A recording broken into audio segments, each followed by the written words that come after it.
나 데려가줘. 창고방에서 살아도 돼. 밥 적게 먹을게. 약도 안 먹을게. 제발 여기 두고 가.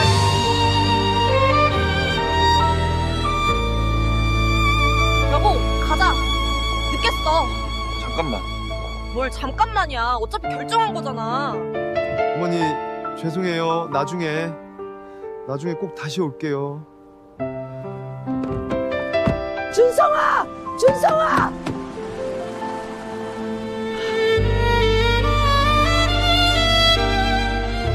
준성아.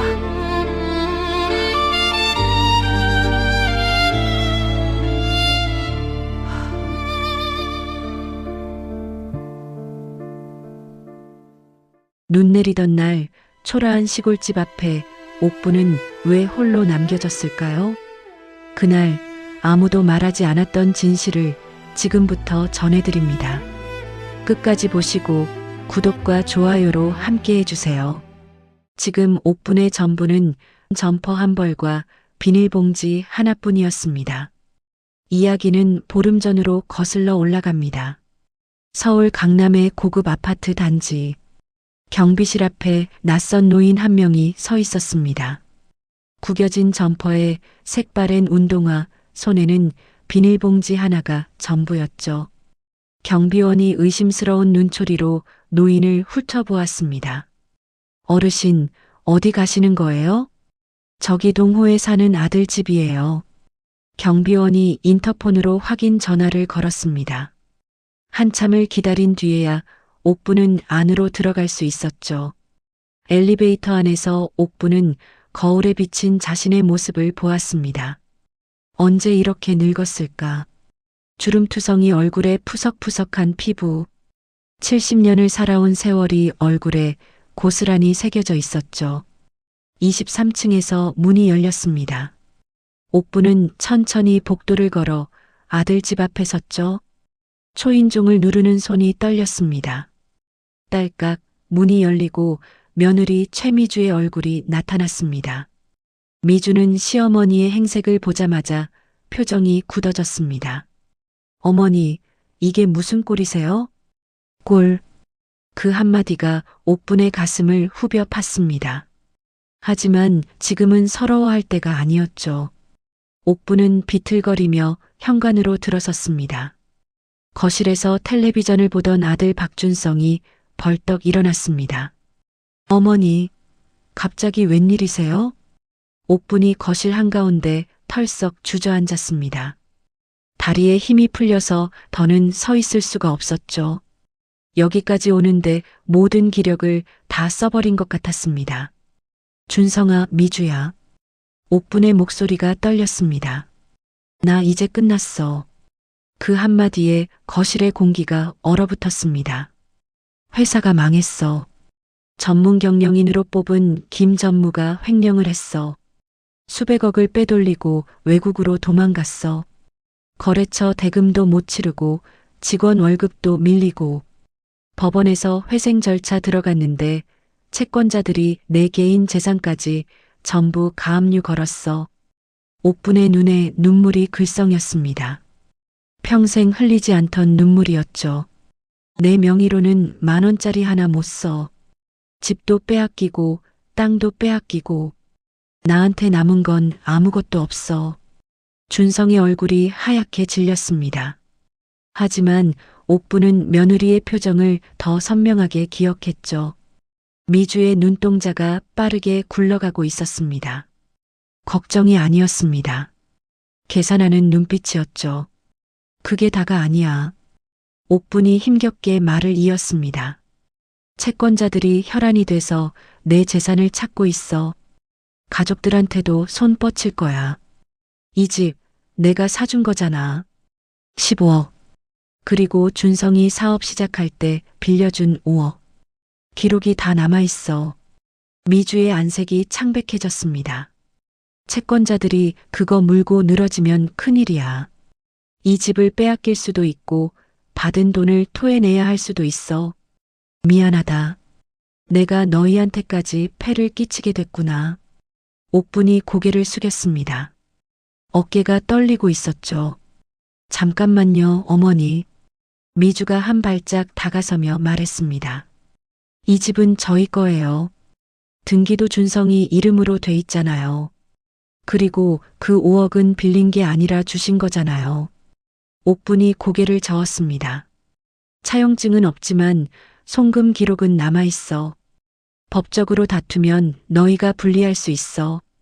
미주의 얼굴이 불그락푸르락해졌습니다. 입술이 실룩거렸죠. 그래서 지금 어디서 지내세요? 준성이 조심스럽게 물었습니다. 압류 딱지 붙기 전에 집에서 도망쳤어. 채권자들이 집 앞에 진치고 있어서 몰래 빠져나왔어. 옥분이 아들의 손을 잡았습니다. 준성아, 갈 데가 없어서 왔다. 상황 정리될 때까지만 여기 있으면 안 되겠니? 폐 안 끼칠게. 집안일도 다 할게. 제발. 제발이라는 말이 옥분의 입에서 나왔습니다.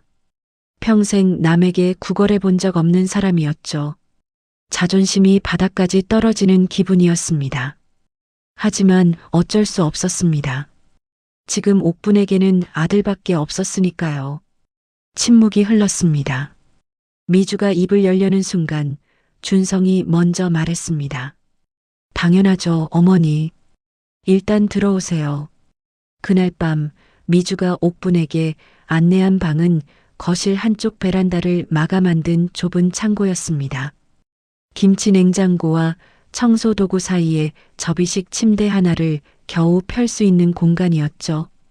환기창 하나 없는 답답한 곳이었습니다. 어머니, 죄송해요.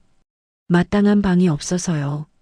미주의 목소리에는 미안함이 없었습니다. 오히려 이 정도면 감사하라는 뉘앙스였죠. 옥분은 고개를 끄덕였습니다. 괜찮아. 고맙다, 미주야. 문이 닫히자 옥분은 좁은 공간을 둘러보았습니다. 곰팡이 냄새가 희미하게 났고 바닥은 차가웠죠. 15억짜리 집을 사줬는데 돌아온 건 창고 한 칸이었습니다. 옥분은 얇은 이불을 덮고 누웠습니다.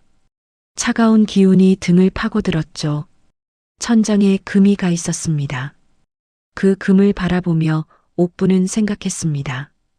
이 집을 사줄 때만 해도 며느리는 두 손 꼭 잡고 눈물까지 글썽였었죠. 어머니, 정말 감사해요.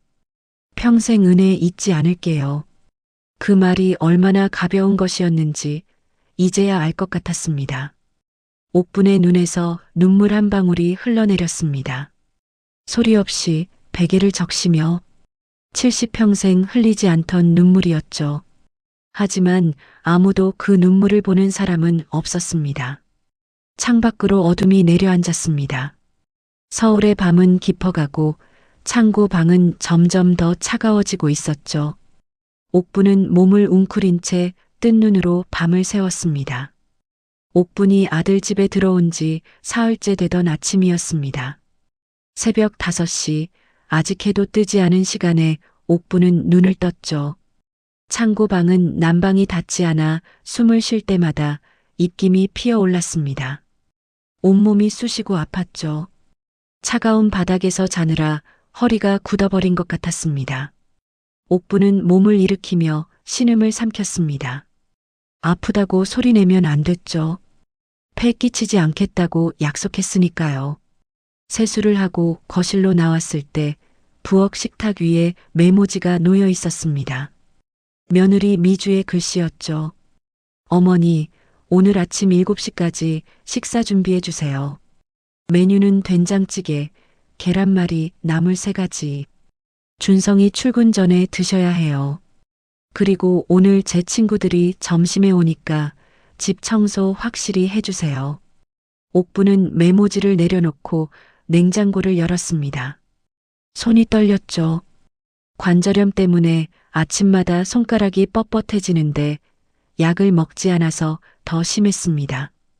약값이 부담될까봐 말을 못 꺼낸 지 이틀째였죠. 7시 정각 식탁 위에 음식이 차려졌습니다. 된장찌개가 보글보글 끓고 노릇하게 구운 계란말이와 3가지 나물이 담겨 있었죠. 옥분은 허리를 펴며 식탁을 바라보았습니다. 젊은 시절에는 이 정도 음식 차리는 건 일도 아니었는데 지금은 이것만으로도 온몸이 땀으로 젖었습니다. 미주가 안방에서 나와 식탁을 훑어보았습니다. 계란말이 왜 이렇게 색이 어두워요? 불 조절 못한 거 아니에요? 옥분이 조용히 대답했습니다. 미안하다. 다음엔 더 신경 쓸게. 그리고 나물이 질척하네요. 물기를 꽉 짜야 할 거 아니에요. 옥분은 아무 말 없이 고개만 숙였습니다. 변명하고 싶지 않았죠. 새벽부터 움직인 탓에 손에 힘이 안 들어갔다는 말을 어떻게 하겠습니까? 준성이 출근 준비를 하고 나왔습니다. 식탁에 앉아 밥을 먹는데 표정이 불편해 보였죠. 어머니가 서서 시중드는 모습이 마음에 걸리는 눈치였습니다. 어머니도 앉아서 드세요. 준성이 조심스럽게 말했습니다. 옥분의 가슴이 잠시 따뜻해졌죠. 하지만 미주가 먼저 끼어들었습니다. 어머니는 나중에 드실 거예요. 그렇죠, 어머니? 옥분은 고개를 끄덕였습니다. 그래, 나는 나중에 먹을게. 너희 먼저 먹어라. 준성이 무슨 말을 하려다가 입을 다물었습니다. 아내의 눈치를 보는 게 뻔히 보였죠. 옥분은 그 모습이 서러웠지만 내색하지 않았습니다. 식사가 끝나자 미주가 가방을 들고 현관으로 향했습니다. 설거지하시고 청소 꼼꼼히 해주세요. 친구들 올 때 집 지저분하면 창피하니까요. 문이 닫히는 소리가 울렸습니다. 준성도 어색하게 인사하고 뒤따라 나갔죠. 텅 빈 집에 옥분 혼자 남았습니다. 식탁 위에는 밥풀이 붙은 그릇, 국물 자국, 구겨진 휴지들이 널려 있었습니다. 옥분은 천천히 그릇을 모아 싱크대로 옮겼죠. 뜨거운 물에 손을 담그자 관절이 조금 풀리는 것 같았습니다. 설거지를 마치고 나니 8시였습니다. 옥분은 그제야 식탁에 앉아 남은 음식을 덜어 먹었죠. 식은 된장찌개, 부서진 계란말이 조각, 가장자리가 마른 나물.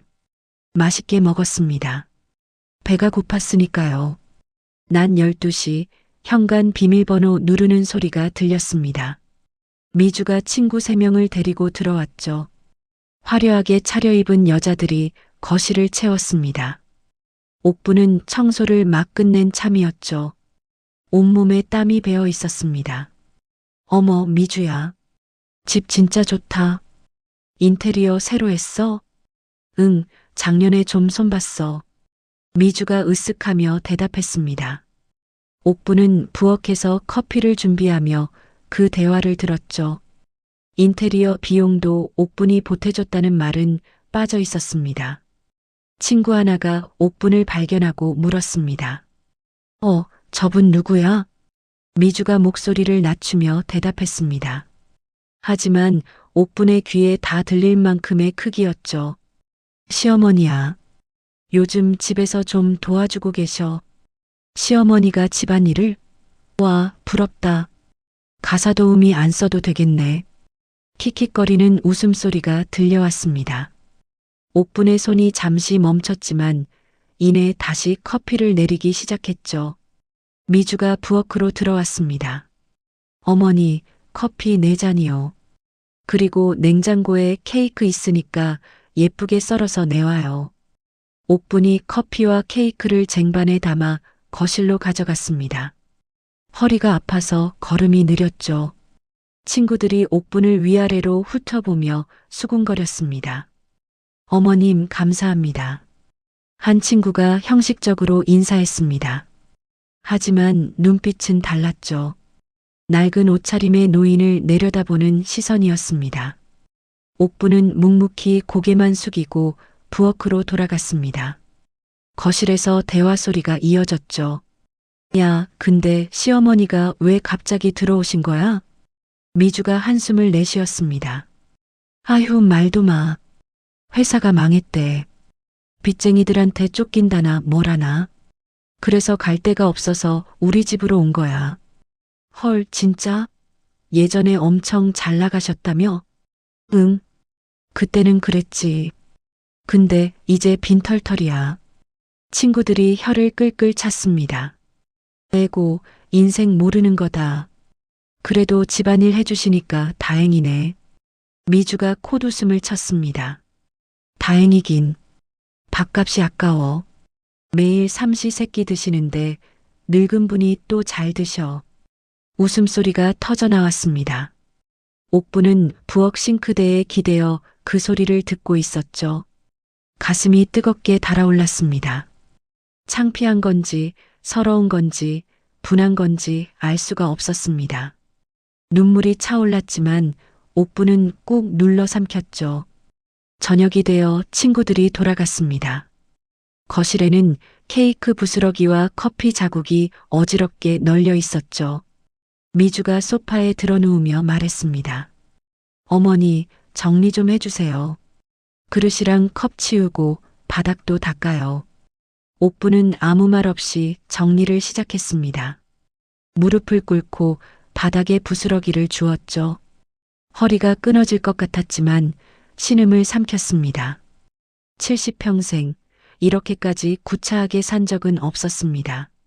그때 미주가 일어나 옥분 옆을 지나갔습니다. 아, 그리고 어머니. 미주가 안방으로 들어가며 말했습니다. 오늘 저녁은 따로 안 차려도 돼요. 저희 밖에서 먹고 올 거니까. 어머니는 냉장고에 남은 거 드세요. 문이 닫혔습니다. 옥부는 멈춘 손을 다시 움직이며 바닥을 닦았죠. 남은 거 드세요. 그 말이 머릿속에 맴돌았습니다. 저녁 7시 준성과 미주가 외출했습니다. 집에 혼자 남은 옥부는 냉장고를 열어보았죠. 아침에 먹다 남은 반찬 몇 가지와 굳어버린 밥이 전부였습니다. 옥부는 밥을 전자레인지에 돌려 찬물과 함께 말아 먹었습니다. 혼자 먹는 저녁은 맛이 없었습니다. 젓가락질을 하다가 옥부는 문득 눈물이 났죠. 왜 눈물이 나는지 자신도 몰랐습니다. 그냥 서러웠습니다. 억울했습니다. 이 집을 사줄 때만 해도, 사업 자금을 빌려줄 때만 해도 이런 대접을 받으리라고는 상상도 못했습니다. 밥을 다 먹고 옥부는 설거지를 했습니다. 그릇 하나 닦으면서도 눈물이 멈추지 않았죠. 흐르는 물소리에 섞여 아무도 듣지 못할 흐느낌이 새어나왔습니다. 그날 밤 옥부는 창고 방 침대에 누워 천장을 바라보았습니다. 차가운 바람이 어디선가 스며들어왔죠. 몸을 웅크리며 얇은 이불을 끌어당겼지만 추위는 사라지지 않았습니다. 옥부는 생각했죠. 내가 뭘 잘못했을까? 왜 이렇게 됐을까? 창밖에서 차 소리가 들렸습니다. 아들 부부가 돌아온 것 같았죠. 웃음소리가 희미하게 들려왔습니다. 옥부는 눈을 감았습니다. 잠은 오지 않았지만 그냥 가만히 있었습니다. 내일도 새벽에 일어나 아침을 준비해야 했으니까요.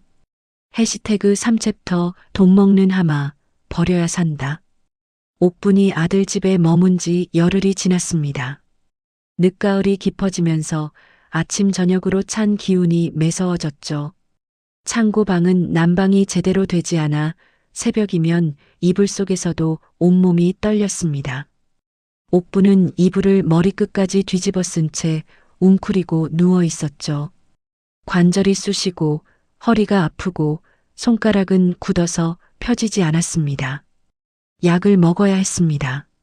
하지만 옥부는 며느리에게 약값 이야기를 꺼낼 수가 없었죠. 짐이 되고 싶지 않았습니다. 이미 충분히 폐를 끼치고 있다는 걸 알았으니까요. 그날 아침 옥분이 부엌에서 아침 준비를 하고 있을 때였습니다. 칼질을 하는데 손에 힘이 들어가지 않았죠. 물을 썰다가 칼이 미끄러져 손가락을 베었습니다. 피가 흘러나왔지만 옥부는 소리를 내지 않았습니다.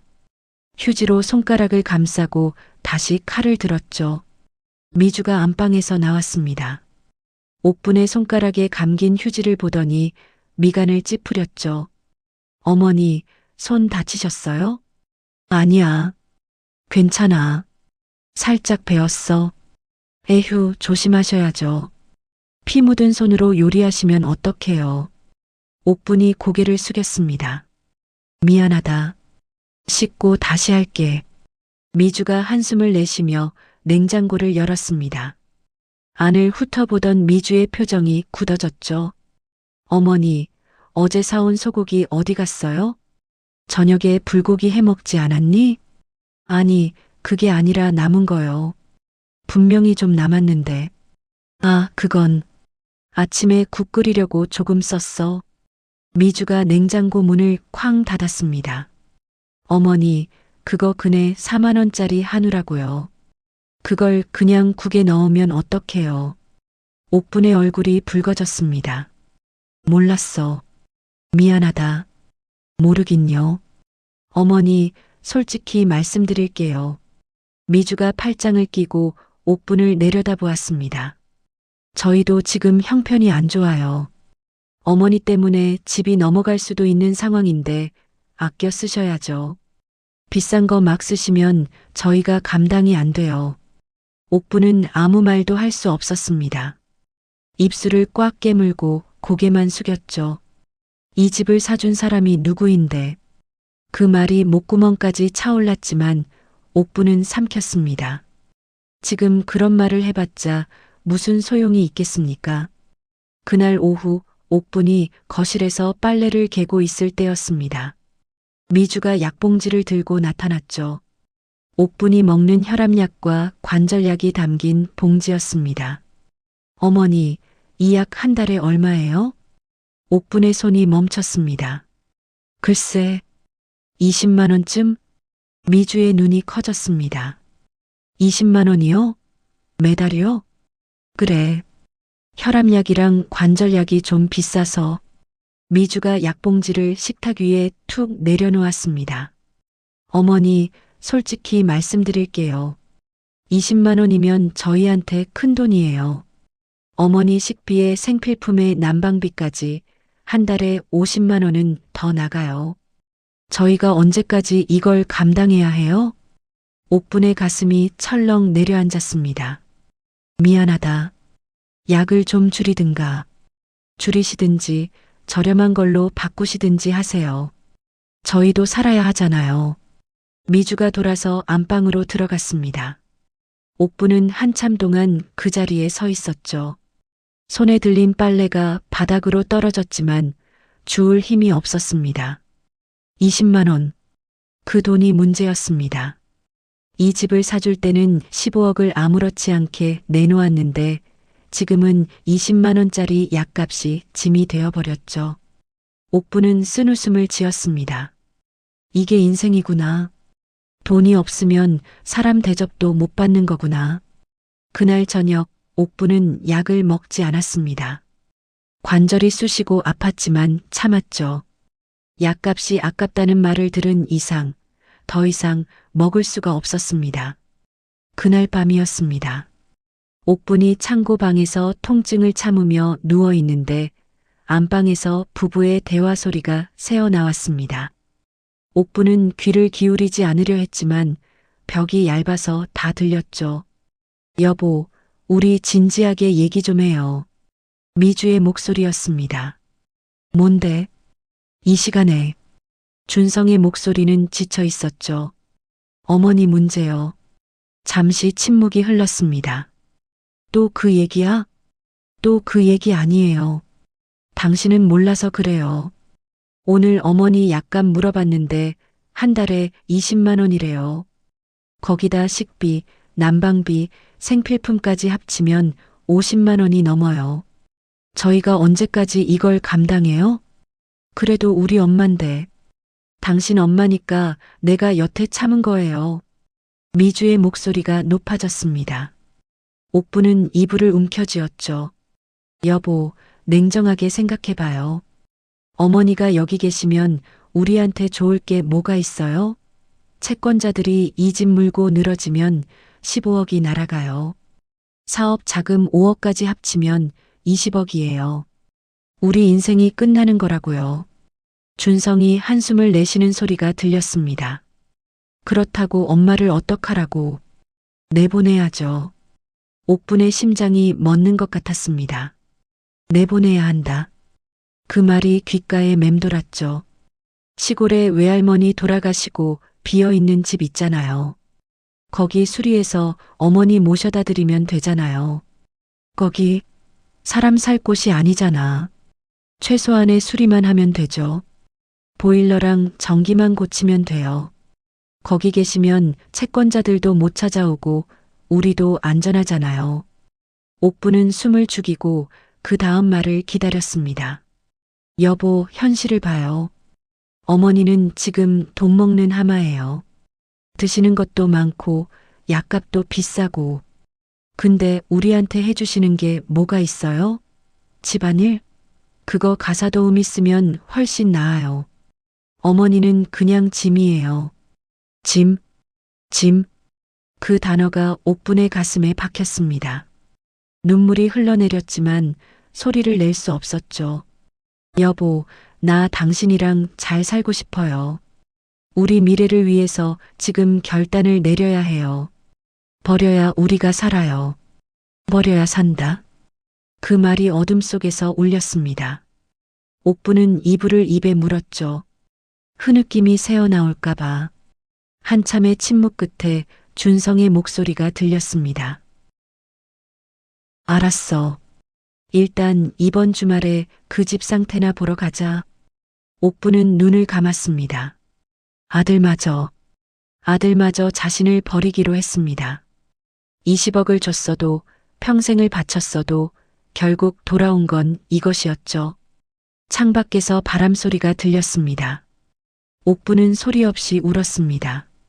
베개가 젖도록 온몸이 떨리도록. 하지만 아무도 그 울음소리를 듣는 사람은 없었습니다. 이번 주말 아들 부부는 옥분을 어딘가로 데려갈 것입니다. 옥분은 그 사실을 알면서도 아무것도 할 수 없었죠. 갈 곳이 없었으니까요. 기댈 사람이 없었으니까요. 옥분은 밤새 뜬 눈으로 천장을 바라보았습니다. 차가운 창고 방에서 혼자서. 주말이 밝았습니다. 옥부는 새벽부터 일어나 짐을 쌌죠. 짐이라고 해봤자 낡은 옷가지 몇 벌과 약봉지가 전부였습니다. 비닐봉지 하나에 다 들어갔죠. 70평생을 살아왔는데 남은 건 이것뿐이었습니다. 아침 9시 준성이 차 열쇠를 들고 거실로 나왔습니다. 어머니, 준비되셨어요? 옥분이 고개를 끄덕였습니다. 미주는 소파에 앉아 휴대폰만 들여다보고 있었죠. 시어머니를 쳐다보지도 않았습니다. 그럼 출발할게요. 어머니, 거기 가시면 조용하고 좋을 거예요. 공기도 맑고. 준성의 목소리가 어색하게 떨렸습니다. 눈을 마주치지 못했죠. 옥부는 그 모습을 보며 생각했습니다. 이 아이도 알고 있구나. 자기가 무슨 짓을 하는지. 차에 올라타자 준성이 시동을 걸었습니다. 미주도 조수석에 앉았죠. 뒷자리에 앉은 옥부는 창밖을 바라보았습니다. 강남의 고층 빌딩들이 스쳐 지나갔죠. 옥분이 이 도시에 처음 올라온 건 50년 전이었습니다. 맨손으로 시작해서 이 도시에서 모든 것을 읽었죠. 그리고 지금 이 도시에서 쫓겨나고 있었습니다. 차는 고속도로를 타고 남쪽으로 달렸습니다. 2시간쯤 지났을까요? 창밖 풍경이 달라지기 시작했죠. 고층 빌딩 대신 논밭이, 아파트 대신 낡은 농가가 보이기 시작했습니다. 하늘에서 눈발이 흩날리기 시작했죠. 첫눈이었습니다. 어머니, 거의 다 왔어요. 준성이 백미러로 옥분을 흘깃보며 말했습니다. 옥분은 대답하지 않았죠. 창밖만 바라보았습니다. 차가 좁은 시골길로 접어들었습니다. 포장도 안 된 흙길이었죠. 덜컹덜컹 흔들릴 때마다 옥분의 허리가 아팠습니다. 하지만 아프다는 말을 하지 않았죠. 어차피 아무도 신경 쓰지 않을 테니까요. 마침내 차가 멈췄습니다. 옥분이 창밖을 내다보았죠. 낡은 기와집 한 채가 서 있었습니다. 지붕 기와는 군데군데 깨져 있었고 마당에는 잡초가 무성하게 자라 있었죠. 처마 밑에는 거미줄이 늘어져 있었습니다. 사람이 살 수 있는 곳이 아니었습니다. 어머니, 내리세요. 준성이 차 문을 열었습니다. 옥부는 천천히 차에서 내렸죠. 차가운 바람이 얼굴을 때렸습니다. 눈발이 점점 굵어지고 있었죠. 여기가 어디니? 옥분의 목소리가 떨렸습니다. 외할머니 돌아가시고 비어있던 집이에요. 수리를 좀 해놨어요. 보일러랑 전기는 들어와요. 준성이 현관문을 열었습니다. 안으로 들어가자 퀴퀴한 냄새가 코를 찔렀죠. 방 안에는 낡은 이불 한 채와 전기장판이 놓여 있었습니다. 부엌에는 작은 가스레인지와 냄비 몇 개가 있었죠. 그게 전부였습니다. 여기서 혼자 살라고? 옥분이 아들을 바라보았습니다. 준성은 눈을 피했죠. 어머니, 죄송해요. 지금은 어쩔 수 없어요. 상황이 정리되면 다시 모시러 올게요. 상황이 정리되면. 그 말이 무슨 뜻인지 옥부는 알았습니다. 다시는 오지 않겠다는 뜻이었죠. 미주가 차 트렁크에서 박스를 꺼내 마당에 내려놓았습니다. 컵라면 몇 박스와 생수, 그리고 얼마간의 현금이 든 봉투였죠. 어머니, 이거 당분간 드세요. 필요한 거 있으면 연락하시고요. 미주의 목소리에는 감정이 없었습니다. 마치 짐을 배달하고 가는 택배기사 같았죠. 옥부는 그 모습을 멍하니 바라보았습니다. 준성아. 옥분이 아들의 팔을 잡았습니다. 나 여기 혼자 두고 가려고? 준성의 얼굴이 일그러졌습니다. 하지만 미주가 먼저 끼어들었죠. 어머니, 저희도 어쩔 수 없어요. 어머니 때문에 저희까지 망하면 그게 효도예요? 여기 계시면 안전하잖아요. 채권자들도 못 찾아오고. 옥부는 며느리를 바라보았습니다. 차가운 눈, 귀찮다는 표정. 옥분의 손이 떨렸죠. 내가 너희한테 뭘 잘못했니? 집도 사주고 돈도 빌려주고 그렇게 해줬는데 왜 이러는 거니? 옥분의 목소리가 떨렸습니다. 눈물이 차올랐죠. 미주가 한숨을 내쉬었습니다. 어머니, 그건 예전 얘기잖아요. 지금은 상황이 다르다고요. 저희도 살아야 해요. 살아야 한다. 그 말이 옥분의 가슴을 찔렀습니다. 너희가 살기 위해 나를 버린다는 뜻이었죠. 준성아, 제발. 옥분이 아들의 손을 잡았습니다. 나 데려가줘. 창고 방에서 살아도 돼. 밥 적게 먹을게. 약도 안 먹을게. 제발 여기 두고 가지 마. 옥분의 눈에서 눈물이 흘러내렸습니다. 70평생 이렇게 애걸해 본 적이 없었죠. 하지만 지금은 자존심 따위 챙길 처지가 아니었습니다. 준성의 얼굴이 괴로움으로 일그러졌습니다. 입술을 깨물며 망설이는 것 같았죠. 그때 미주가 준성의 팔을 잡아 끌었습니다. 여보, 가자. 늦겠어. 잠깐만. 뭘 잠깐만이야. 어차피 결정한 거잖아. 미주가 차 문을 열고 올라탔습니다. 준성은 한참 동안 어머니를 바라보다가 결국 고개를 돌렸죠. 어머니, 죄송해요. 나중에 꼭 다시 올게요. 준성이 차에 올라탔습니다. 시동이 걸렸죠. 옥부는 달려가 차 창문을 두드렸습니다. 준성아. 하지만 차는 출발했습니다. 뒤도 돌아보지 않고 흙먼지를 일으키며 시골길을 달려갔죠. 옥부는 그 자리에 선 채 차가 사라지는 것을 바라보았습니다. 눈발이 얼굴 위로 떨어졌지만 눈물인지 눈인지 구분할 수 없었습니다. 차가 완전히 사라지자 옥부는 무릎이 꺾였습니다. 차가운 땅바닥에 주저앉았죠. 온몸에 힘이 빠져나갔습니다. 준성아. 옥분의 입에서 아들 이름이 새어나왔습니다. 하지만 대답하는 사람은 없었죠. 눈발만 계속 내리고 있었습니다. 흰 눈이 옥분의 머리 위로 어깨 위로 쌓여갔습니다. 얼마나 그렇게 앉아 있었을까요? 몸이 얼어붙을 것 같았습니다. 옥부는 간신히 몸을 일으켜 집 안으로 들어갔죠. 방 안은 바깥보다 조금 나았지만 여전히 추웠습니다. 전기장판 스위치를 켜고 그 위에 누웠죠. 온기가 천천히 퍼져나갔지만 마음은 여전히 얼어 있었습니다. 옥부는 천장을 바라보았습니다. 천장에 금이 가 있었고 군데군데 곰팡이가 피어 있었죠. 이런 곳에서 얼마나 버틸 수 있을까? 컵라면 몇 박스가 떨어지면 어떻게 되는 걸까? 아들은 정말 다시 올까? 눈물이 다시 흘러내렸습니다. 이번에는 참을 수가 없었죠. 옥부는 소리내어 울었습니다. 아무도 없는 빈집에서 혼자서 통곡이 낡은 벽에 부딪혀 메아리 쳤습니다. 바깥에서는 눈이 점점 거세게 내리고 있었습니다. 세상이 하얗게 덮여가고 있었죠. 그 눈 속에 묻힌 낡은 집 안에서 70 먹은 노인 하나가 울고 있었습니다. 자식에게 버림받은 서러움을, 평생 쌓아온 모든 것이 무너져 내린 허망함을, 누구에게도 말할 수 없는 외로움을. 아들 부부는 시골집을 떠나 서울로 향했습니다. 차 안은 조용했죠. 준성은 운전대를 잡은 채 한마디도 하지 않았습니다. 백미러로 점점 멀어지는 시골집을 몇 번이나 돌아보았죠. 하지만 미주는 달랐습니다. 조수석에 앉아 휴대폰을 만지작거리며 콧노래까지 흥얼거렸죠.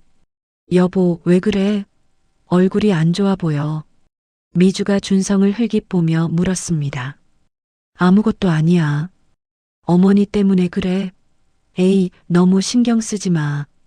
잘한 거야. 저희가 어떻게 해요? 먹고 살아야지. 준성은 대답하지 않았습니다. 어머니가 차 창문을 두드리며 울부짖던 모습이 눈앞에 아른거렸죠. 준성아, 준성아. 그 목소리가 귓가에 맴돌았습니다. 여보, 우리 시내 들렀다 가자. 미주가 말했습니다. 왜? 백화점 좀 가려고. 어머니 모시느라 스트레스 받았잖아. 나한테 선물 좀 해줘. 준성의 얼굴이 굳어졌습니다. 하지만 아무 말도 하지 않았죠. 차는 서울 시내로 접어들었고 강남의 한 백화점 주차장으로 들어갔습니다. 백화점 명품관은 화려한 조명으로 빛나고 있었습니다. 미주는 신이 나서 매장들을 둘러보았죠. 준성은 한 발짝 뒤에서 묵묵히 따라갔습니다. 여보, 이 가방 어때? 예쁘지 않아? 미주가 쇼윈도에 전시된 가방을 가리켰습니다. 500만 원짜리 명품 가방이었죠. 좀 비싸지 않아? 에이, 그동안 고생했는데 이 정도는 괜찮잖아. 어머니 모시느라 얼마나 힘들었는데. 준성은 한숨을 삼켰습니다. 방금 어머니를 시골 폐가에 버리고 왔는데 명품 가방이라니. 하지만 아내와 싸우고 싶지 않았죠. 그냥 고개를 끄덕였습니다. 미주가 매장으로 들어가 가방을 집어들었습니다. 점원이 다가왔죠. 결제 도와드릴까요? 네, 카드로 할게요. 미주가 지갑에서 카드를 꺼내 건넸습니다. 점원이 카드 단말기에 긁었죠.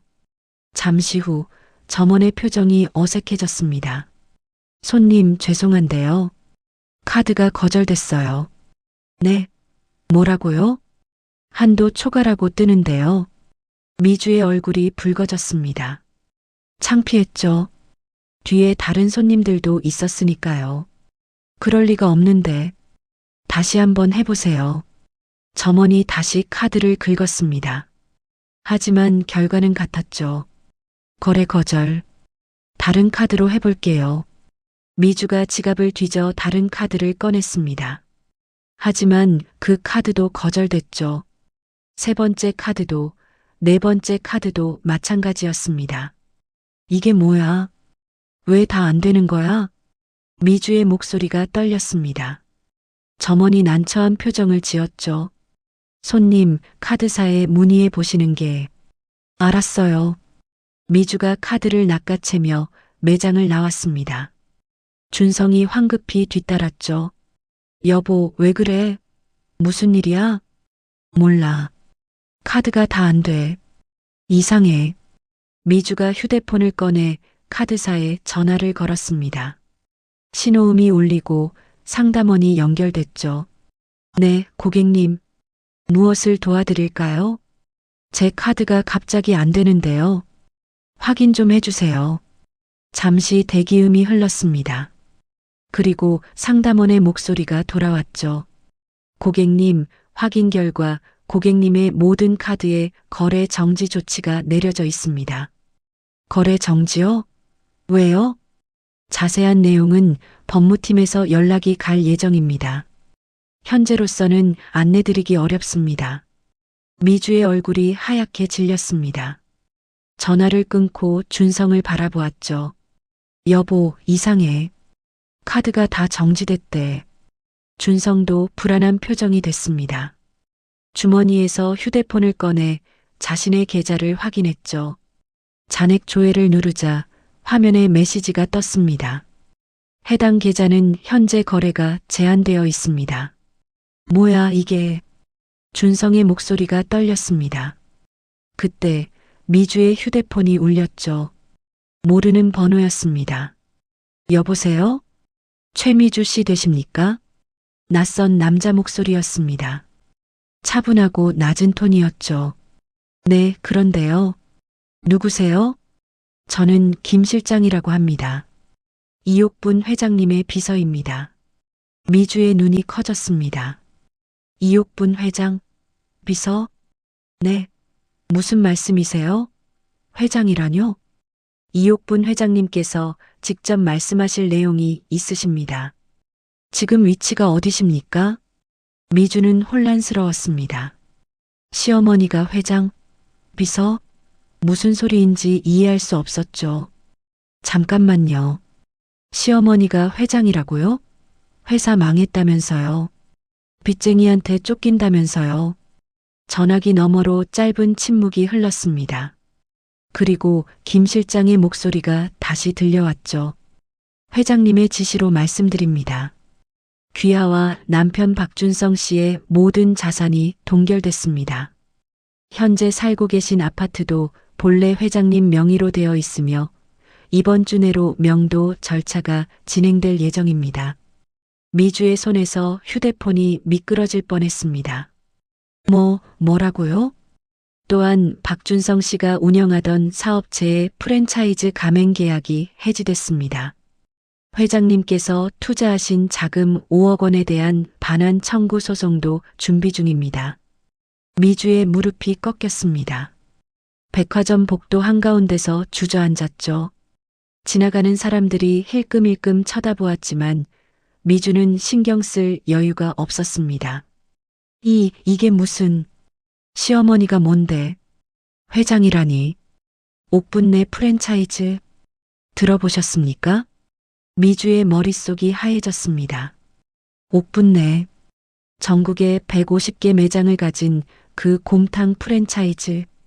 1,000억 원대 자산가가 운영하는 그 회사. 설마 그게 시어머니 회사라고요? 네. 이옥분 회장님께서 직접 창업하신 회사입니다. 회장님께서는 귀하와 남편분의 본심을 확인하기 위해 지난 보름간 연기를 하셨습니다. 모든 대화는 녹음되어 있으며 법적 증거로 활용될 예정입니다. 녹음. 그 단어에 미주의 얼굴이 새파랗게 질렸습니다. 친구들 앞에서 했던 말, 남편에게 했던 말, 시어머니에게 했던 말. 모든 것이 녹음됐다고. 회장님께서 마지막으로 전하신 말씀이 있습니다. 김 실장의 목소리가 차갑게 울렸습니다. 다 들었다. 돈 먹는 하마라고 했지. 버려야 산다고 했지. 이제 내가 버림받을 차례다. 전화가 끊겼습니다. 미주는 멍하니 휴대폰 화면을 바라보았죠. 옆에 서 있던 준성도 아내의 통화 내용을 들으며 얼굴이 하얗게 질려 있었습니다. 여보, 이게 무슨 소리야? 엄마가 회장이라고? 미주가 고개를 들어 준성을 바라보았습니다. 눈에 눈물이 고여 있었죠. 하지만 그건 서러움의 눈물이 아니었습니다. 공포와 후회가 뒤섞인 눈물이었죠. 우리 망했어. 완전히 망했어. 미주가 바닥에 주저앉은 채 울기 시작했습니다. 백화점 복도 한가운데서 지나가는 사람들이 수군거렸지만 미주는 신경 쓸 겨를이 없었죠. 준성은 멍하니 서 있었습니다. 머릿속이 복잡했죠. 어머니를 버리고 온 죄책감, 모든 것이 연기였다는 충격, 앞으로 닥칠 파국에 대한 공포, 모든 감정이 뒤섞여 한꺼번에 밀려왔습니다. 어머니, 준성의 입에서 신음처럼 그 단어가 새어나왔습니다. 방금 전까지 불쌍하다고 생각했던 어머니, 버려도 된다고 생각했던 어머니, 그 어머니가 사실은 모든 것을 알고 있었습니다. 모든 것을 지켜보고 있었습니다. 창밖으로 눈이 내리고 있었습니다. 하얀 눈이 세상을 덮고 있었죠. 하지만 아들 부부에게 그 눈은 아름다움이 아니라 공포였습니다. 얼어붙은 세상이 자신들을 집어삼키는 것 같았습니다. 아들 부부는 백화점에서 집으로 돌아왔습니다. 하지만 현관 비밀번호가 바뀌어 있었죠. 아무리 눌러도 문이 열리지 않았습니다. 뭐야, 왜 안 열려? 미주가 다급하게 번호를 눌렀습니다. 하지만 계속 오류음만 울렸죠. 그때 엘리베이터에서 낯선 남자 둘이 내렸습니다. 양복을 빳빳하게 차려입은 사람들이었죠. 박준성 씨, 최미주 씨 되십니까? 네, 그런데요. 누구세요? 저희는 법무법인에서 나왔습니다. 이 아파트의 소유권이 이옥분 회장님께 있어서 명도 절차를 진행하게 됐습니다. 오늘 중으로 짐을 빼주셔야 합니다. 미주의 얼굴이 새하얘졌습니다. 오늘 중으로요? 그게 무슨 소리예요? 여기 우리 집이에요. 등기부등본 확인해 보셨습니까? 이 아파트는 이옥분 회장님 명의로 되어 있습니다. 회장님께서 아드님께 거주를 허락하셨던 것뿐이죠. 이제 그 허락이 철회됐습니다. 준성의 다리에 힘이 풀렸습니다. 그러고 보니 집을 살 때 어머니가 알아서 처리했었죠. 준성은 서류에 도장만 찍었을 뿐 자세한 내용은 확인하지 않았습니다. 설마 명의가 어머니 앞으로 되어 있을 줄은 몰랐죠. 잠깐만요. 저희 옷이랑 짐이 안에 있어요. 1시간 드리겠습니다. 그 안에 개인 물품만 챙겨 나오세요. 법무팀 직원이 문을 열어주었습니다. 미주가 허겁지겁 안으로 들어갔죠. 준성도 뒤따라 들어갔습니다. 집안은 그대로였습니다. 어제까지 살던 그 모습 그대로. 하지만 이제 이곳은 남의 집이었죠. 미주가 옷장을 열어 옷가지를 캐리어에 쑤셔 넣었습니다.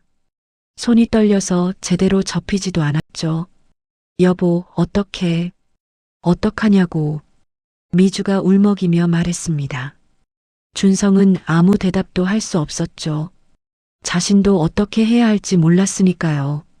1시간 후 아들 부부는 캐리어 2개를 끌고 아파트를 나왔습니다. 법무팀 직원이 현관문을 잠그고 새 자물쇠를 달았죠. 이제 정말로 이 집은 남의 집이 되었습니다. 아들 부부는 갈 곳이 없었습니다. 호텔에 묵으려 해도 카드가 안 됐고 현금도 얼마 없었죠. 결국 준성의 친구 집에 신세를 졌습니다. 좁은 원룸 바닥에 이불을 깔고 누웠죠. 여보, 우리 어떡해? 미주가 천장을 바라보며 물었습니다. 모르겠어. 준성의 목소리는 힘이 없었습니다. 어머니한테 빌어야 해. 용서해달라고. 그게 될까? 우리가 한 짓을. 다른 방법이 없잖아. 미주가 소리쳤습니다. 그러고는 이불을 뒤집어 쓰고 울기 시작했죠. 준성은 천장을 바라보았습니다. 며칠 전 어머니를 시골 폐가에 버리고 왔던 자신이 떠올랐죠. 어머니가 차 창문을 두드리며 울부짖던 모습. 준성아, 준성아. 그 목소리가 귓가에 맴돌았습니다. 내가 무슨 짓을 한 거지? 후회가 밀려왔습니다. 하지만 후회한다고 달라지는 건 없었죠. 준성은 밤새 잠을 이루지 못했습니다. 다음 날 아들 부부는 옥분 내 본사를 찾아갔습니다. 서울 강남에 위치한 10층짜리 빌딩이었죠. 로비에 들어서자 거대한 간판이 눈에 들어왔습니다. 어머니가 평생을 바쳐 일군 회사였죠. 저기요, 이옥분 회장님 뵈러 왔는데요. 미주가 안내 데스크에 말했습니다. 예약하셨습니까? 예약은 안 했는데요. 저희가 회장님 아들 내외예요. 안내원의 표정이 미묘하게 변했습니다. 이미 알고 있다는 눈치였죠. 잠시만 기다려주세요. 안내원이 어디론가 전화를 걸었습니다. 잠시 후 고개를 끄덕이더니 말했죠. 10층으로 올라가세요. 김 실장님이 안내하실 겁니다. 엘리베이터를 타고 10층에 도착했습니다. 문이 열리자 양복을 빳빳하게 차려입은 중년 남자가 서 있었죠. 박준성 씨, 최미주 씨, 따라오세요. 김 실장이었습니다. 전화로 들었던 그 차가운 목소리의 주인공이었죠. 김 실장은 아무 말 없이 복도를 걸었습니다. 아들 부부가 뒤따랐죠. 복도 끝에 커다란 문이 있었습니다. 회장실이라고 적힌 금색 명패가 붙어 있었죠. 김 실장이 문을 열었습니다. 들어가세요. 아들 부부가 안으로 들어섰습니다. 넓은 회장실 한가운데 커다란 책상이 있었고 그 뒤에 한 사람이 앉아 있었죠. 옥분이었습니다. 하지만 며칠 전과는 완전히 다른 모습이었죠. 낡은 점퍼 대신 고급 정장을 입고 있었습니다. 굽었던 허리는 반듯하게 펴져 있었고 지쳤던 얼굴에는 위험이 서려 있었죠. 비로소 천억 자산가의 모습이었습니다. 미주의 무릎이 꺾였습니다. 바닥에 털썩 주저앉았죠. 어머니, 죄송해요. 제가 잘못했어요. 미주가 바닥에 이마를 박았습니다. 준성도 옆에 무릎을 꿇었죠. 어머니, 용서해 주세요. 제가 정신이 없었어요. 옥부는 아무 말 없이 아들 부부를 내려다보았습니다. 표정 하나 변하지 않았죠. 한참의 침묵이 흘렀습니다. 일어나. 옥분의 목소리가 차갑게 울렸습니다. 아들 부부가 고개를 들었죠. 용서해달라고? 그게 그렇게 쉬운 거냐? 옥분이 천천히 자리에서 일어났습니다. 내가 너희한테 뭘 해줬는지 기억하냐? 집을 사줬지. 15억. 사업 자금 빌려줬지. 5억. 합치면 20억이야. 그 돈을 벌려면 얼마나 힘든지 아니? 아들 부부는 고개를 숙인 채 대답하지 못했습니다. 돈 먹는 하마라고 했지. 버려야 산다고 했지. 옥분의 눈이 며느리를 향했습니다. 미주의 어깨가 움츠러들었죠. 짐이라고 했지. 공짜 식모라고 했지. 미주의 얼굴이 새하얘졌습니다. 모든 말이 녹음되어 있다는 걸 다시 한번 실감했죠. 어머니, 제가 미쳤었어요. 정말 죄송해요. 미주가 다시 바닥에 이마를 박았습니다. 하지만 옥분의 표정은 변하지 않았죠. 죄송하면 다야? 말로만 죄송하면 끝이야? 옥분이 책상 서랍에서 서류 한 장을 꺼냈습니다. 너희한테 기회를 한번 주마. 아들 부부가 고개를 들었습니다. 일주일 동안 내 식당 주방에서 일해라. 설거지, 육수 작업, 허드레실. 신분을 숨기고 오직 노동으로만. 일주일 동안 200만 원을 벌어와라. 미주의 눈이 커졌습니다. 200만 원이요? 일주일 만에요? 왜, 못하겠어? 너 200만 원이 뭔지나 알아? 밥값이 아깝다며. 약값이 아깝다며. 그 돈이 얼마나 무거운 돈인지 몸으로 느껴봐라. 옥분이 서류를 아들 부부 앞에 던졌습니다. 내일 아침 6시까지 강남점 주방으로 와라. 하루라도 빠지면 끝이야. 다신 안 본다. 준성이 서류를 집어들었습니다. 주방 보조근로 계약서였죠. 시급 10,000원. 하루 12시간 노동. 일주일이면 84만 원. 200만 원을 채우려면 야근의 특근까지 해야 했습니다. 어머니, 감사합니다. 준성이 고개를 숙였습니다. 기회라도 주셔서 감사하다는 뜻이었죠. 하지만 옥부는 냉담하게 대답했습니다. 고마워하긴 일러. 일주일 후에 봐. 김 실장이 문을 열었습니다. 나가라는 뜻이었죠. 아들 부부는 비틀거리며 회장실을 나왔습니다.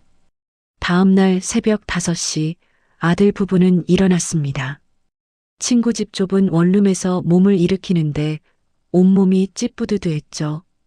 바닥에서 자느라 허리가 아팠습니다. 6시 정각 강남점 주방에 도착했습니다. 뒷문으로 들어가자 거대한 주방이 펼쳐졌죠. 커다란 솥에서 육수가 끓고 있었고 직원들이 분주하게 움직이고 있었습니다. 신입이야? 이쪽으로 와. 주방장이 아들 부부를 불렀습니다. 투박한 앞치마와 고무 장갑을 건네주었죠. 오늘부터 설거지 담당이야. 그릇 쌓이면 바로바로 처리해. 쉬는 시간 없어. 점심시간에 5분 쉬고 저녁까지 계속이야. 미주의 얼굴이 일그러졌습니다. 하지만 아무 말도 할 수 없었죠. 이게 아니면 길거리에 나앉아야 했으니까요.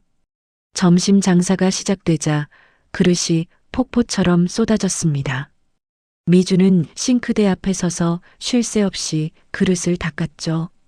기름때가 손에 엉겨 붙었고 뜨거운 물에 손이 벌겋게 익었습니다. 빨리빨리. 그릇 없어서 손님 못 받겠어. 주방장이 소리쳤습니다. 미주는 이를 악물고 손을 움직였죠. 1시간, 2시간. 시간이 얼마나 흘렀는지 알 수 없었습니다. 허리가 끊어질 것 같았고 다리는 천근만근이었죠. 준성은 육수 작업을 맡았습니다. 무거운 솥뼈를 나르고 커다란 솥을 저어야 했죠. 뜨거운 증기가 얼굴을 덮쳤고 땀이 비 오듯 흘렀습니다. 손잡이를 잡은 손바닥에 물집이 잡혔죠. 저녁 9시 장사가 끝났습니다. 아들 부부는 주방 구석에 주저앉았죠. 말 한마디 할 기력도 없었습니다. 온몸이 쑤시고 손은 퉁퉁 불어 있었죠. 이게 200만 원의 무게구나. 준성이 힘없이 중얼거렸습니다. 어머니가 왜 이 조건을 내걸었는지 이제야 조금 알 것 같았죠. 돈이 얼마나 무거운지, 노동이 얼마나 힘든지, 머리가 아니라 몸으로 깨닫게 하려는 것이었습니다. 미주는 퉁퉁 부은 손을 바라보며 눈물을 흘렸습니다. 4만 원짜리 한우가 아깝다고 했던 자신이 떠올랐죠. 20만 원짜리 약값이 부담된다고 했던 말이 스쳤습니다. 그 돈을 벌기 위해 사람이 얼마나 고생해야 하는지 이제야 알 것 같았습니다. 앞으로 엿새가 더 남아 있었습니다. 이틀째 되던 날이었습니다. 아들 부부는 새벽 5시에 일어나 강남점 주방으로 출근했죠. 어제보다 몸이 더 무거웠습니다. 근육이란 근육은 전부 비명을 질렀고 손은 퉁퉁 부어서 주먹을 쥘 수도 없었죠. 빨리 움직여. 손님 밀린다. 주방장의 고함이 울렸습니다. 미주는 싱크대 앞에 서서 그릇을 닦았죠. 기름때가 손톱 사이로 파고들었고 세제에 손이 갈라졌습니다. 밴드를 붙여도 소용없었죠. 물이 닿으면 벗겨지고 상처가 쓰라렸습니다. 아씨. 미주가 욕을 삼켰습니다. 평생 이런 일은 해본 적이 없었죠.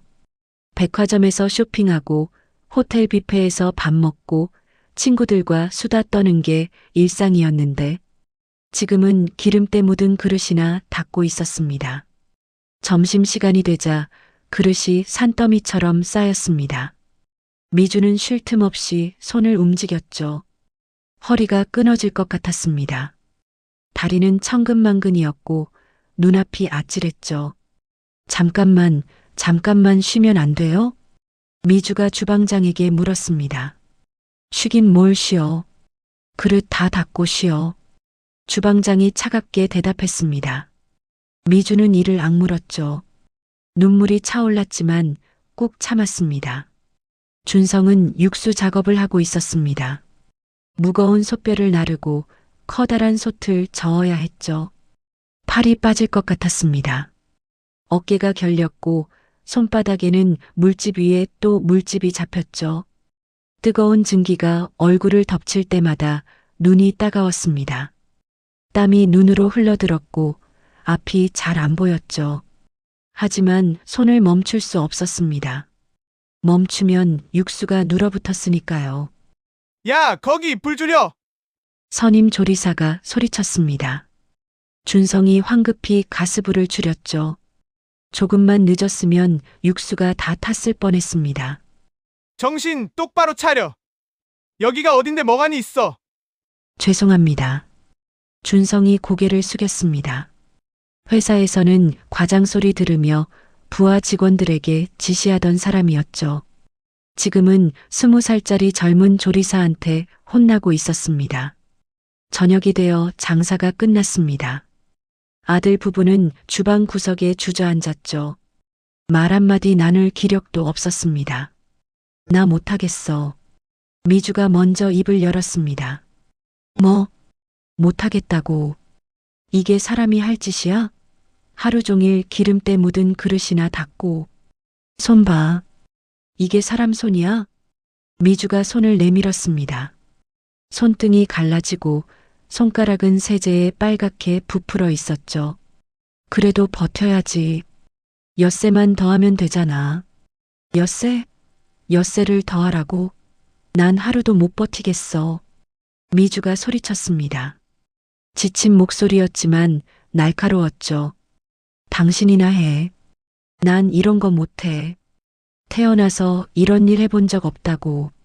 준성이 아내를 바라보았습니다. 지쳐 있었지만 화도 났죠. 나도 처음이야. 그래도 버티고 있잖아. 당신은 당신 엄마니까 그러는 거잖아. 난 뭔데? 난 왜 이 고생을 해야 하는데? 준성이 입을 다물었습니다. 할 말이 없었죠. 사흘째 되던 아침이었습니다. 미주는 침대에서 일어나지 않았습니다. 여보, 일어나. 출근해야지. 준성이 아내를 흔들었습니다. 하지만 미주는 이불을 뒤집었었죠. 난 안 가. 뭐? 안 간다고. 못하겠어. 준성의 얼굴이 굳어졌습니다. 안 가면 어떡해. 어머니가 뭐라고 하셨어. 하루라도 빠지면 끝이라고 했잖아. 그럼 끝이 나든가. 미주가 벌떡 일어났습니다. 얼굴이 벌겋게 달아올라 있었죠. 난 이혼할 거야. 그 한마디에 준성은 얼어붙었습니다. 뭐라고? 이혼하자고. 당신 엄마 때문에 왜 내가 이 고생이야. 당신 내 가족 문제잖아. 난 왜 여기 끼어서 그릇이나 닦고 있어야 해? 준성이 아내를 바라보았습니다. 믿을 수 없다는 표정이었죠. 지금 그게 할 소리야? 우리가 같이 잘못했잖아. 어머니한테. 같이? 난 시킨 대로 했을 뿐이야. 당신이 동의했잖아. 당신 엄마를 버리자고 한 건 나지만 실행한 건 당신이잖아. 준성의 손이 떨렸습니다. 분노가 치밀었지만 동시에 허탈했죠. 아내의 말이 틀린 게 아니었으니까요. 미주가 캐리어를 끌고 문 앞으로 갔습니다. 나 친정 갈 거야. 이혼 서류는 나중에 보낼게. 미주야. 준성이 불렀습니다. 하지만 미주는 뒤도 돌아보지 않았죠. 문이 닫혔습니다. 발자국 소리가 점점 멀어졌습니다.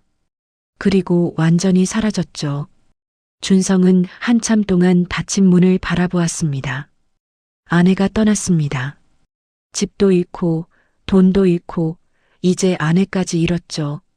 남은 건 아무것도 없었습니다. 하지만 시간은 흘렀습니다. 새벽 6시가 되자 준성은 혼자서 주방으로 출근했죠. 주방장이 준성을 보며 물었습니다. 같이 오던 여자는? 그만뒀습니다. 준성이 짧게 대답했습니다. 주방장이 혀를 끌끌 찼죠.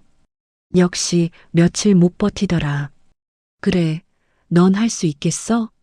네. 준성이 고개를 끄덕였습니다. 앞치마를 두르고 제자리로 갔죠. 오늘부터는 설거지와 육수 작업을 혼자서 다 해야 했습니다. 점심시간이 되자 지옥이 펼쳐졌습니다. 그릇은 쉴 새 없이 밀려왔고 육수 솥은 계속 저어줘야 했죠. 준성은 싱크대와 솥 사이를 미친 듯이 뛰어다녔습니다. 손은 물집투성이가 됐고 팔은 천근만근이었죠. 빨리빨리. 육수 넘친다. 그릇 없어. 사방에서 고함이 쏟아졌습니다.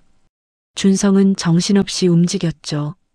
생각할 겨를이 없었습니다. 그냥 손을 움직이고 발을 움직이고 몸을 움직였습니다. 저녁 9시 장사가 끝났습니다. 준성은 싱크대 앞에서 마지막 그릇을 닦고 있었죠. 온몸이 젖어 있었습니다. 땀인지 물인지 구분이 안 됐죠. 손을 보니 물집이 터져서 피가 배어 있었습니다. 그때 문득 어머니 생각이 났습니다. 어머니도 이렇게 일했을까? 젊은 시절 시장 한 구석에서 곰탕 장사를 시작했을 때, 50년 전 아무것도 없이 맨손으로 시작했을 때, 이렇게 손이 터지고 허리가 끊어지고 쓰러질 것 같으면서도 버텼을까? 준성의 눈에서 눈물이 흘러내렸습니다. 어머니는 이렇게 힘들게 번 돈으로 자신을 키웠습니다.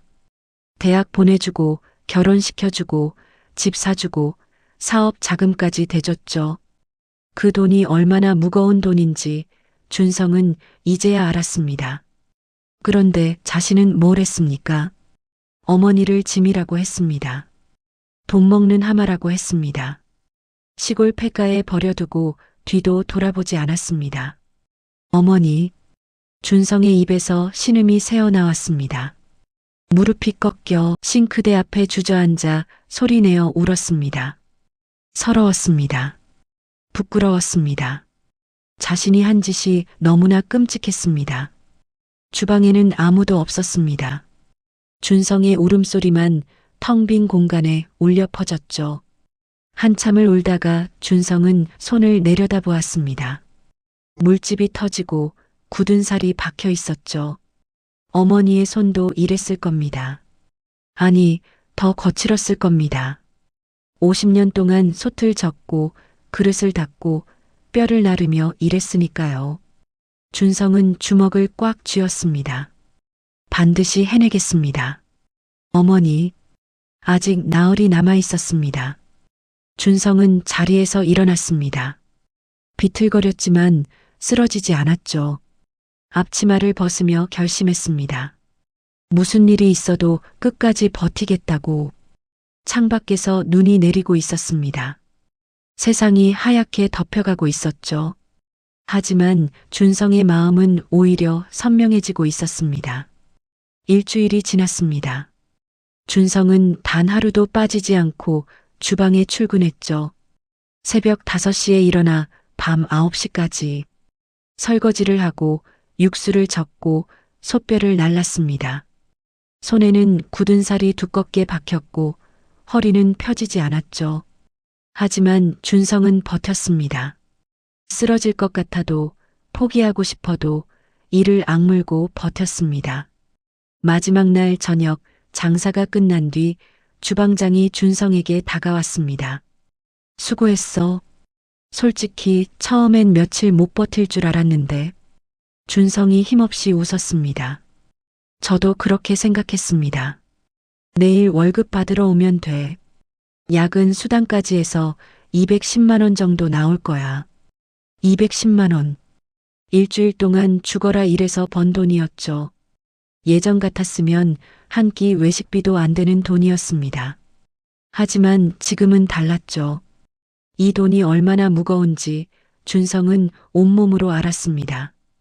다음 날 오전 준성은 옥분내 본사를 찾아갔습니다. 손에는 꼬깃꼬깃한 봉투가 들려 있었죠. 일주일치 월급이었습니다. 현금으로 받아왔습니다. 그게 더 무겁게 느껴질 것 같아서였죠. 엘리베이터가 10층에서 멈췄습니다. 김 실장이 기다리고 있었죠. 회장님께서 기다리고 계십니다. 김 실장의 표정은 여전히 무뚝뚝했습니다. 하지만 일주일 전과는 뭔가 달랐죠. 경멸 대신 묘한 존중 같은 것이 느껴졌습니다. 회장실 문이 열렸습니다. 준성이 안으로 들어섰죠. 옥분이 책상 앞에 앉아 있었습니다. 일주일 전과 같은 위험 있는 모습이었죠. 준성은 옥분 앞에 무릎을 꿇었습니다. 그리고 봉투를 두 손으로 내밀었죠. 어머니, 가져왔습니다. 210만 원입니다. 옥분이 봉투를 내려다보았습니다. 꼬깃꼬깃하게 구겨진 봉투였죠. 안에는 10,000원짜리와 5,000원짜리가 뒤섞여 있었습니다. 일주일간 땀 흘려번 돈이었죠. 옥분이 봉투를 받아들었습니다. 잠시 손에 쥐고 무게를 느꼈죠. 무겁더냐? 네. 준성이 고개를 숙인 채 대답했습니다. 이 돈 벌려면 얼마나 힘든지 알겠더냐? 네. 이제 압니다. 준성의 목소리가 떨렸습니다. 어머니가 평생 얼마나 힘들게 사셨는지 저는 몰랐습니다. 이 돈이 얼마나 무거운 돈인지 저는 몰랐습니다. 그 돈으로 저를 키워주시고 집 사주시고 사업까지 도와주셨는데 저는 그게 당연한 줄 알았습니다. 준성의 눈에서 눈물이 흘러내렸습니다. 어머니를 짐이라고 했습니다. 돈 먹는 하마라고 했습니다. 버려야 산다고 했습니다. 시골 폐가에 두고 뒤도 돌아보지 않았습니다. 준성이 바닥에 이마를 박았습니다. 죄송합니다, 어머니. 정말 죄송합니다. 제가 사람이 아니었습니다. 짐승만도 못한 놈이었습니다. 준성의 어깨가 들썩였습니다. 흐느끼는 소리가 회장실에 울려 퍼졌죠. 옥부는 아무 말 없이 아들을 내려다보았습니다. 표정을 읽을 수 없었죠. 한참의 침묵이 흘렀습니다. 옥분이 천천히 입을 열었습니다. 고개 들어라. 준성이 고개를 들었습니다. 눈물 범벅이 된 얼굴이었죠. 옥분이 책상 서랍에서 서류 2장을 꺼내 준성 앞에 놓았습니다. 여기 2가지 선택이 있다. 준성이 서류를 바라보았습니다. 첫 번째, 옥분이 왼쪽 서류를 가리켰습니다. 현금 10억 원을 준다. 대신 오늘부로 의절이다. 다시는 안 본다. 내 아들도 아니고 난 내 어머니도 아니다. 10억 받고 남처럼 살아라. 준성의 눈이 커졌습니다. 10억? 엄청난 돈이었죠. 두 번째, 옥분이 오른쪽 서류를 가리켰습니다. 상속을 포기한다. 내 재산은 전부 사회에 환원한다. 너한테 돌아갈 돈은 단 한 푼도 없다. 대신 가족관계는 유지한다. 내 아들로 살 수 있다. 준성이 서류를 번갈아 보았습니다. 10억과 의절, 무일푼과 가족. 둘 중 하나를 선택해야 했죠. 선택해라. 옥분의 목소리가 차갑게 울렸습니다. 준성은 서류를 바라보았습니다. 손이 떨렸죠. 일주일 전이었다면, 아니 한 달 전이었다면 10억을 선택했을지도 모릅니다. 돈이 전부라고 생각했으니까요. 돈 없으면 아무것도 아니라고 생각했으니까요. 하지만 지금은 달랐습니다. 일주일 동안 주방에서 일하며 깨달았죠. 돈은 다시 벌 수 있습니다. 하지만 어머니는 한 분뿐이었습니다. 잃으면 다시 만날 수 없었죠. 준성이 왼쪽 서류를 집어들었습니다.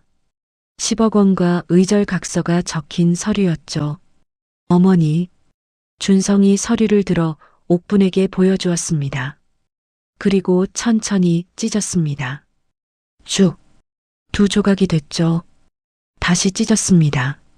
4조각, 8조각, 서류가 산산조각 났습니다. 종이 조각들이 바닥에 흩어졌죠. 돈은 필요 없습니다. 준성이 말했습니다. 10억이 아니라 100억을 줘도 필요 없습니다. 저는 그냥 어머니 아들로 살고 싶습니다. 제발 기회를 주세요. 처음부터 다시 시작하겠습니다. 어머니 밑에서 밑바닥부터 배우겠습니다. 제발. 준성이 다시 바닥에 이마를 박았습니다. 온몸이 떨리고 있었죠. 옥부는 아무 말 없이 아들을 바라보았습니다. 찢어진 서류 조각들이 바닥에 흩어져 있었습니다.